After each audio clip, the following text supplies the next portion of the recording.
Item ಯಾವುದೇ ಇರಲಿ try ಮಾಡಿ ಆಚಿ ಚಿಕನ್ ಮಸಾಲಾ. ಈಗಾಗಲೇ ಡಿಕೆ ಶಿವಕುಮಾರ್ ಅವರು ಸಿಎಂ ಆಗಿದ್ದು 13 ಜನರಿಗೆ ಖಾತೆ ಹಂಚಿಕೆಯೂ ಕೂಡ ಆಗಿದೆ. ಹಾಗಾದ್ರೆ ಯಾರಿಗೆ ಯಾವ ಖಾತೆ ಸಿಕ್ಕಿದೆ, ಸಿಕ್ಕಿರುವ ಖಾತೆ ತೃಪ್ತಿಕರನ, ಯಾರಿಗ ಸಮಾಧಾನ ಇದೆ, ಅದ್ರ ಬಗ್ಗೆ ಈಗ ಸಾಕಷ್ಟು ಕುತೂಹಲ ಇದೆ. ಡಿಕೆ ಶಿವಕುಮಾರ್ ಕ್ಯಾಬಿನೆಟ್ ಸಚಿವರಿಗೆ ಕೊನೆಗೂ ಖಾತೆ ಹಂಚಿಕೆ ಆಗಿದೆ. ನೂತನ ಸಚಿವರಿಗೆ ಅಧಿಕೃತವಾಗಿ ಖಾತೆ ಹಂಚಿಕೆ ಫೈನಲ್ ಆಗಿದೆ. ರಾಮಲಿಂಗಾರೆಡ್ಡಿಗೆ ತಪ್ಪಿದಂತ ಬೆಂಗಳೂರು ಅಭಿವೃದ್ಧಿ ಖಾತೆ, ಹೀಗಾಗಿ ಅಸಮಾಧಾನಗೊಂಡಿದ್ದಾರೆ. ಕೃಷ್ಣ ಬೈರೇಗೌಡ ಅವರಿಗೆ ಬೆಂಗಳೂರು ಅಭಿವೃದ್ಧಿ ಖಾತೆ ಸಿಕ್ಕಿದೆ. ಆದ್ರೆ ರಾಮಲಿಂಗಾರೆಡ್ಡಿ ಈ ಖಾತೆಯ ಆಕಾಂಕ್ಷಿ ಆಗಿದ್ರು. ಹೀಗಾಗಿ ಅವರಿಗೆ ಬೇಸರ. ಸಚಿವ ರಾಮಲಿಂಗಾರೆಡ್ಡಿಗೆ ಜಲಸಂಪನ್ಮೂಲ ಇಲಾಖೆಯನ್ನ ಕೊಡಲಾಗಿದೆ. ಬೆಂಗಳೂರು ಅಭಿವೃದ್ಧಿ ಖಾತೆಗೆ ರಾಮಲಿಂಗಾರೆಡ್ಡಿ ಪಟ್ಟು ಹಿಡಿದಿದ್ರು. ಆದ್ರೆ ಅವರಿಗೆ ಈ ಖಾತೆ ಸಿಕ್ಕಿಲ್ಲ.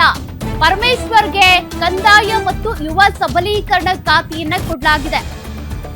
ಪ್ರಿಯಾಂಕ್ ಖರ್ಗೆ ಅವರಿಗೆ ಗೃಹ ಮತ್ತು ಐಟಿ-ಬಿಟಿ ಖಾತೆ. ಇಲ್ಲಿ ಮಹತ್ತರವಾದ ಶಫಲ್ ಆಗಿದೆ. ಯತೀಂದ್ರ ಸಿದ್ದರಾಮಯ್ಯಗೆ ನಗರಾಭಿವೃದ್ಧಿ ಮತ್ತು ಹಿಂದುಳಿದ ವರ್ಗ ಈ ಖಾತೆಯನ್ನ ಕೊಡೋದ್ರ ಮೂಲಕ ಒಂದಷ್ಟು ಬದಲಾವಣೆ ಇಲ್ಲಿ ಕಾಣಬಹುದು. ಡಿಕೆ ಶಿವಕುಮಾರ್ ಕ್ಯಾಬಿನೆಟ್ ಸಚಿವರಿಗೆ ಕೊನೆಗೂ ಖಾತೆ ಹಂಚಿಕೆ ಆಗಿದ್ದು, ಅದರಲ್ಲಿ ಪ್ರಮುಖವಾಗಿ ಈ ಹಿಂದೆ ಗೃಹ ಸಚಿವರಾಗಿ ಪರಮೇಶ್ವರ್ ಇದ್ರು ಸಿದ್ದರಾಮಯ್ಯನವರ ಸಂಪುಟದಲ್ಲಿ. ಆದ್ರೆ ಆ ಗೃಹ ಖಾತೆ ಈಗ ಪ್ರಿಯಾಂಕ್ ಖರ್ಗೆ ಅವರ ಪಾಲಾಗಿದೆ. ಮತ್ತೊಂದ್ ಕಡೆ ಸಚಿವ ರಾಮಲಿಂಗಾರೆಡ್ಡಿ ಅವರಿಗೆ ಜಲಸಂಪನ್ಮೂಲ ಇಲಾಖೆಯನ್ನ ಕೊಡಲಾಗಿದೆ. ಆದ್ರೆ ಅವರಿಗೆ ಮೊದಲಿಂದನೂ ಕೂಡ ಆಸೆ ಇದ್ದಿದ್ದು ಬೆಂಗಳೂರು ನಗರಾಭಿವೃದ್ಧಿ ಇಲಾಖೆ ಬೇಕು ಅಂತೇಳಿ. ಆದ್ರೆ ಈಗ ಅವರಿಗೆ ಜಲಸಂಪನ್ಮೂಲ ಇಲಾಖೆ ಕೊಟ್ಟಿರೋದ್ರಿಂದ ಅಸಮಾಧಾನ ಇದೆ. ನೋಡಿ, ಇಲ್ಲಿ ನೀವು ಗಮನಿಸಬಹುದು ಯಾರ್ಯಾರಿಗೆ ಯಾವ ಖಾತೆಯನ್ನ ಕೊಡಲಾಗಿದೆ. ಅದರ ಸಂಪೂರ್ಣ ಡೀಟೇಲ್ಸ್ ಅನ್ನ ನೀವು ಇಲ್ಲಿ ಗಮನಿಸಬಹುದು. ಕೆಜೆ ಜಾರ್ಜ್ಗೆ ಇಂಧನ ಖಾತೆ, ಅಂದ್ರೆ ಮೊದಲು ಅದೇ ಖಾತೆ ಇತ್ತು, ಈಗಲೂ ಕೂಡ ಅದೇ ಖಾತೆ ಕಂಟಿನ್ಯೂ ಆಗ್ತಿದೆ. ಇನ್ನು ಕೆಎಚ್ ಮುನಿಯಪ್ಪ ಅವರಿಗೆ ಆಹಾರ ಮತ್ತು ನಾಗರಿಕ ಪೂರೈಕೆ ಇಲಾಖೆಯನ್ನೇ ಕೊಡಲಾಗಿದೆ. ಕೆಲವರಿಗೆ ಅವೇ ಇಲಾಖೆ, ಕೆಲವರಿಗೆ ಚೇಂಜಸ್ ಆಗಿದೆ.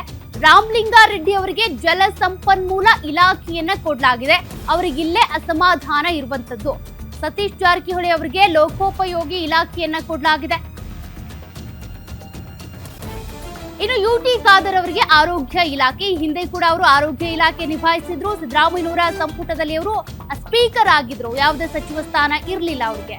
ಇನ್ನು ಬೆಂಗಳೂರು ಅಭಿವೃದ್ಧಿ ಖಾತೆ ಸಿಕ್ಕಿರೋದು ಕೃಷ್ಣ ಬೈರೇಗೌಡ ಅವರಿಗೆ. ಹಲವು ನಿರೀಕ್ಷೆಗಳಿವೆ. ಪ್ರಿಯಾಂಕ್ ಖರ್ಗೆ ಅವರಿಗೆ ಗೃಹ ಮತ್ತು ಐಟಿ-ಬಿಟಿ ಖಾತೆಯನ್ನ ಕೊಡಲಾಗಿದೆ. ಈ ಹಿಂದೆ ಪರಮೇಶ್ವರ್ ಅವರಿಗೆ ಈ ಖಾತೆ ಸಿಕ್ಕಿತ್ತು. ಯತೀಂದ್ರ ಸಿದ್ದರಾಮಯ್ಯ ಅವರಿಗೆ ನಗರಾಭಿವೃದ್ಧಿ ಮತ್ತು ಹಿಂದುಳಿದ ವರ್ಗದ ಖಾತೆ ಸಿಕ್ಕಿದೆ. ಈ ಮೂಲಕ ಇವರಿಂದ ಏನ್ ನಿರೀಕ್ಷೆ ಇದೆ, ಯಾವ ರೀತಿ ಇರುತ್ತೆ ಆಡಳಿತ ನೋಡೋಣ. ಇನ್ನು ವೈದ್ಯಕೀಯ ಶಿಕ್ಷಣ ಇಲಾಖೆ ಶರಣಪ್ರಕಾಶ್ ಪಾಟೀಲ್ ಅವರ ಪಾಲಾಗಿದೆ.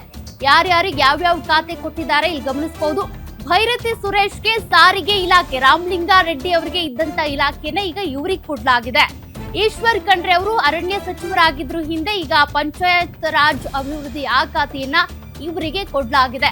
ಇನ್ನು ಡಿಕೆ ಶಿವಕುಮಾರ್ ಹಣಕಾಸು, ಆಡಳಿತ ಸುಧಾರಣೆ, ವಾರ್ತಾ ಇಲಾಖೆ ಇವೆಲ್ಲವೂ ಕೂಡ ಇವರ ಕೈಯಲ್ಲೇ ಇರುತ್ತೆ.